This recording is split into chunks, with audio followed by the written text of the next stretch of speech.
कमलापुर नाम के गांव में मोहन नाम का एक गरीब किसान रहता था। मोहन अपनी बीवी राधा के साथ एक छोटे से घर में रहता। उन दोनों की कोई औलाद भी नहीं थी। गरीबी के कारण मोहन और राधा जैसे तैसे अपना गुजारा करते थे। खाना ना होने के कारण कई कई दिन तो वो दोनों भूखे ही सो जाते। राधा एक बहुत समझदार और कुशल गृहिणी थी। वो मोहन को समझाती, अजी आप परेशान क्यों होते हैं? कभी तो हमारे अच्छे दिन लौटेंगे। अभी तो हमारे शरीर में शक्ति है, हम दोनों मेहनत करके अपना गुजारा कर सकते हैं। राधा की इन बातों से मोहन का हौसला बना रहता। उनके पास एक गाय थी। गरीबी के कारण वे गाय को अच्छी खुराक नहीं दे पाते थे, जिससे गाय अधिक दूध नहीं देती थी। लेकिन जो भी दूध मिलता उसे कभी बेचते तो कभी पीकर अपनी भूख मिटाते। खेती का मौसम आने पे दोनों काम पर निकल पड़ते। इस मौसम के निकल जाने पर दोनों जंगल को जाते, सूखी लकड़ियां तथा टहनियां बीनकर लाते, उन्हें बेचते और उनसे मिले पैसे से अपना गुजारा करते थे। वे दोनों बहुत अच्छी जिंदगी तो नहीं जी पाते, कभी चावल दाल तो कभी उबले आलू खाकर रह जाते थे।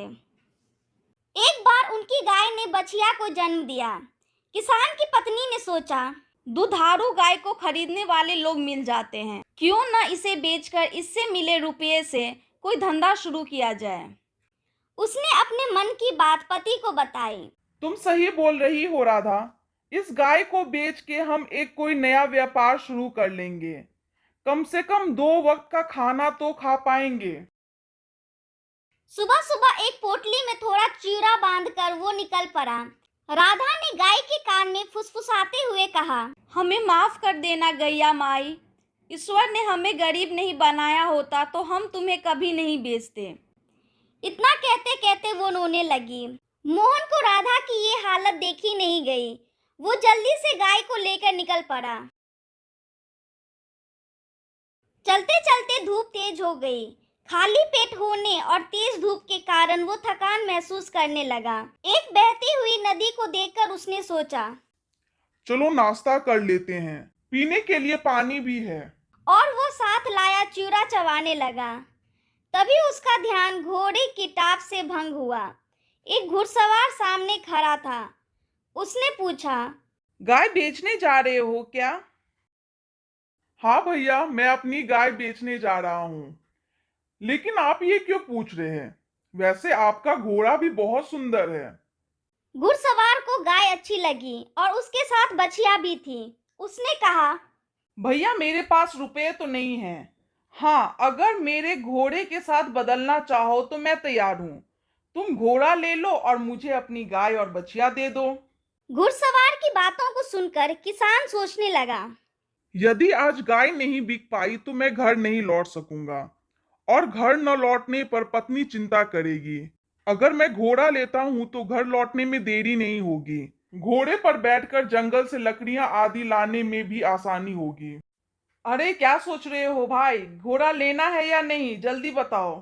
किसान ने सहमति जताई। सौदा तय हुआ। फिर वो घोड़े पर बैठकर घर की ओर चल पड़ा। वह कुछ ही दूर पहुंचा होगा कि रास्ते में उसे भेड़ का झुंड दिखाई दिया। वो सोचने लगा, घोड़े से अच्छी तो भेड़ होगी, दूध भी मिलेगा और ऊन भी। उसे खिलाने की समस्या भी नहीं होगी। उसने अपने मन की बात गरड़िए से बताई। गरड़िया उसकी बात सुनकर मन ही मन सोचने लगा, भेड़ के बदले एक घोड़ा। उसने तुरंत मोहन को अपना एक भेड़ दिया और उसका घोड़ा ले लिया। अब किसान भेड़ को लेकर पैदल चलने लगा। उसे बार बार पत्नी की याद आ रही थी। रास्ते में उसे एक मुर्गी वाला मिला। उसने पूछा, कहाँ जा रहे हो भाई इन मुर्गियों को लेकर? अरे अरे, ये मेरी मुर्गियां हैं, मैं इनके साथ कुछ भी करूं तुम्हें क्या? मैं इसे बेचने के लिए दूसरे गांव जा रहा हूँ। मोहन सोचने लगा, मुर्गी तो भेड़ से भी अच्छी रहेगी। हम पति पत्नी को खाने को अंडा तो मिलेगा, हमारी सब्जी की समस्या भी दूर हो जाएगी और शरीर को ताकत भी मिलेगा। भाई मेरी इस भेड़ से तुम मुर्गी बदलना पसंद करोगे? मुर्गी वाला धूर्त था। उसने कहा, एक शर्त पर, अगर एक मुर्गी लोगे तब। किसान भेड़ के बदले एक मुर्गी लेने के लिए तैयार हो गया।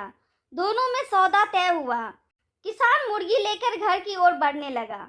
दिन ढलता जा रहा था। किसान को घर पहुंचने की जल्दी हो रही थी। भूख के मारे उसके पेट में चूहे दौड़ रहे थे। वो जल्दी जल्दी चलने लगा। तभी रास्ते में एक ढाबे पे रोटियां बन रही थी।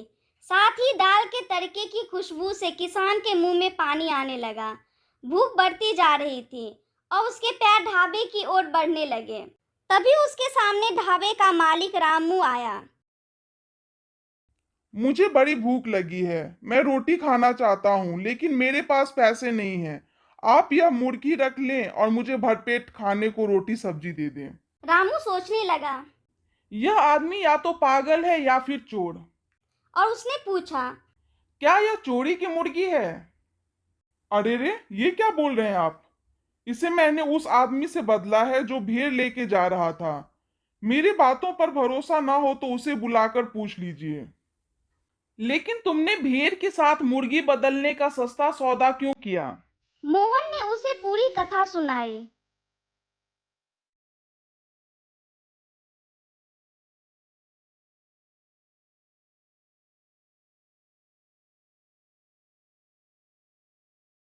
यह सुनकर रामू बोला, रोटी तो तुझे मिलेगी, लेकिन मुझे तुम पर बहुत तरस आ रहा है। आज तेरी खैर नहीं है।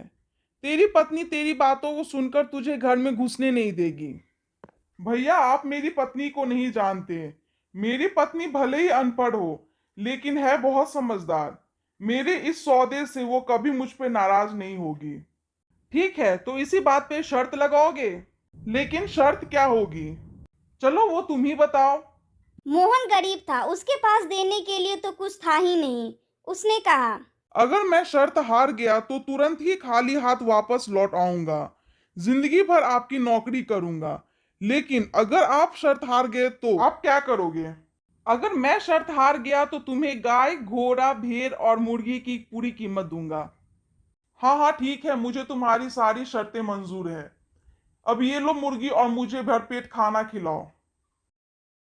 किसान जब रोटी खाने लगा तो रामू ने कहा, भाई, मैं भी तेरे साथ चलूंगा, क्योंकि मुझे तेरी पत्नी के धैर्य की परीक्षा भी लेनी है।